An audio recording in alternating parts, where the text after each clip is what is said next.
ko sa iyo mga Zay, bibili na ako nito. O diba? So for today's mga video mga Zay, mag-unboxing tayo ng nabili ko dito sa TikTok. Ito ang triangular steel shelf for only 1,090 lang mga Zay.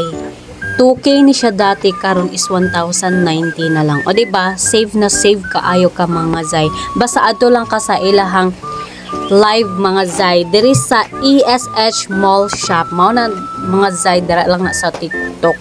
Dapat Zay, mag-ano na mo Zay, hapit ng Christmas mga Zay. So mga mura na lang dyan mga palitunon karon mga Zay. And gamit na ko ni Zay kay para ni sa ako ang kitchenware. Kitchenware sa mga appliances na ko there is Zay. Appliances, birthday appliances. So kailangan lang dyan na ito magpalit nga ni Zay kasi kailangan talaga to sa ating kitchen or sa ating tindahan or sa ating bahay, 'di ba? 'Di ba? Kailangan mo to kaya bibilhin mo na. So madali lang siya i-assemble mga Zay kasi meron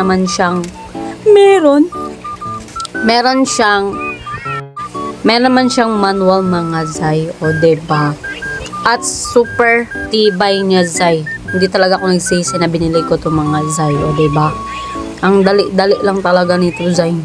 Lalo na pag nandiyan yung partner mo, 'di ba? Magkasama kayo, 'di ba?